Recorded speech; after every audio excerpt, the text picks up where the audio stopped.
Our panel here, the Justice Secretary, Ken Clarke, the Shadow Health Secretary, Andy Burnham, the General Secretary of Unite, Britain's biggest trade union, Len McCluskey, the Economist, Ruth Lee, and the Midlands Businesswoman of the Year, who runs a company that uses diamond drills to break up concrete, Julie White.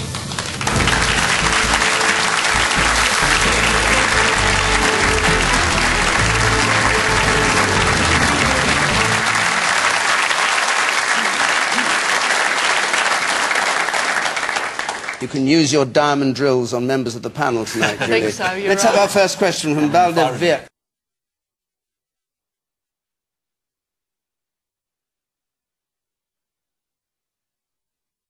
Well, back to Jimmy Carr, as you said, David. We'll have to break it down. Was it legal? Yes, it was. He was following every rule in the book. Is it moral? No, it wasn't.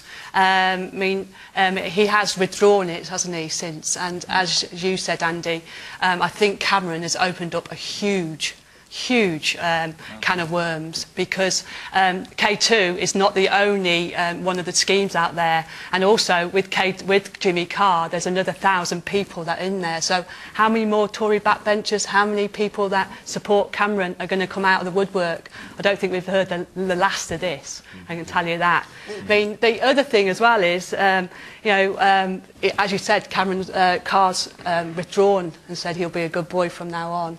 So, was that because Cameron said so, or was it Twitter? You know, we have really now got there's a question to ask there.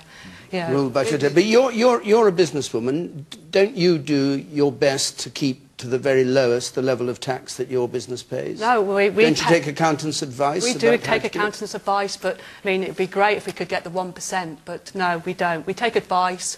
We try and take some tax breaks as we can, but not down to as low as 1%. That's like nothing. Okay, man here in the front. Can I just say that I think the only reason that Jimmy Carr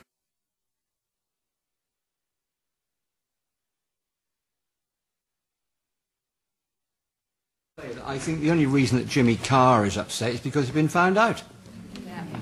I mean, and also, why was Jimmy Carr actually pointed out first? I know it was leaked. I'd hate to be anything leaked about myself. So why was Jimmy Carr pointed out? Okay, man up there, the second row from the back. Yes, you, sir.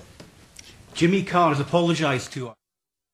And academic achievement. We don't put enough emphasis on vocational qualifications and the fact that somebody who may not be brilliant literally, at literacy, but is remarkable with their hands.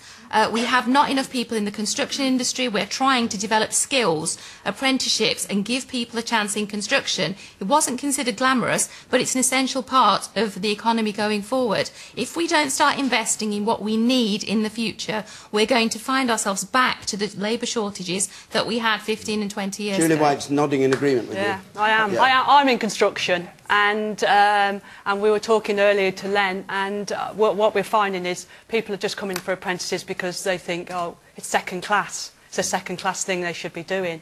But it isn't. It's amazing. If you get to in a company like mine, who it's a true old-fashioned apprentice, you come, you learn the trade, you're mentored by an older diamond driller, you can get bonuses the same as the older diamond drillers, and then you're guaranteed a job because I've invested in you.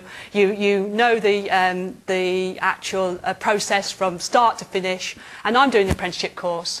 I never came. I've got a GSC B in RE. That's all I've got, and I'm running a multi-million-pound company. I'm taking an apprenticeship course because I want to go out and see what my men are doing. I need to see what they're doing, and why is it failed? Why can't we follow Germany or Switzerland? Well, exactly. That it's a fantastic thing of apprenticeship. There should be more people doing it, but there's a lot of kids getting on the bandwagon of apprentices, and they're falling off because people are taking grants. There are so many hands up. I should move on, but I'll just take one or two more points. The man.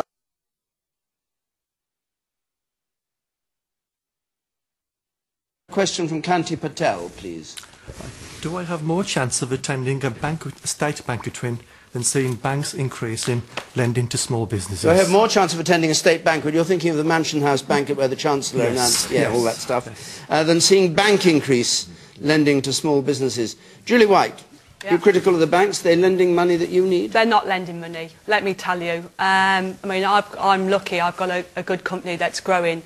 We've grown 20% year on year, but they're not lending. They're looking in the past. They're looking on the balance sheet, and we know what we've been through. 2008 and 9 and 10 was horrendous for the construction industry. It was hard. So they always look in the back, in backwards. They want to look forward now. We're all looking positive. I mean, it was great that the government said was boosting 145 billion into the economy for banks to lend. But why aren't they watching what's coming out the other end? They're not watching what the banks are sending out to us, small businesses. So, and half the time they give you products that you don't want, and there's no way that that you can actually take them. So we need them to start lending to us companies to grow, to employ, to bring apprentices on and get this economy going. You can't... You were Chancellor of the Exchequer once. You can't order banks to lend to businesses like Julie's, can you, Ken Clark? No, you can't. What do you do? I think the question's spot on. I mean, you can... You know, we might get on later debating the macroeconomic, should Mrs Merkel pay for everybody, all this stuff. If you come to this country and ask what is the biggest single problem facing us trying to get our economy to recover, it is the banks are not providing credit to small businesses, and every small business will tell you it's very difficult to get working capital, new investment, start-ups, very difficult. Why are they so scared of doing it? Well, because they themselves are really bashed, they're still sorting out their balance sheets, there are easier ways of making bigger margins, you give them low-cost loans, and they actually have to rebuild their own balance sheets, and so they just lend it to high interest stuff. You can't make it happen, in other words? Well, we had an agreement with them, and they kind of hit the figures. We've just announced at the Mansion House, actually, George announced his latest idea. I mean, we've already tried credit easing, all kinds of things, and it's had some effect. We've now got a colossal sum of money, which the Bank of England is going to make available to banks with conditions attached that they'll get the money if it's used for lending to small business. You still need the bank to decide whether the small business is viable. It's no good them losing a lot more money on over-optimistic schemes, but good businesses cannot get credit at the moment. This is a monster scheme. I've put in for that, and they've come back. How are you getting on? And they've come back and said, I'm too good. That's not happened yet. There's an entrepreneur It's the previous credit. Is it the credit guarantee scheme? Yes. Yeah, that's just, well, sorry, it probably means you're too big for it. Well, but the no, new too one, good, the new one is still being designed. It was announced only 10 days ago, and we've got it's over 100 billion. It's some colossal sum of money, 100 billion.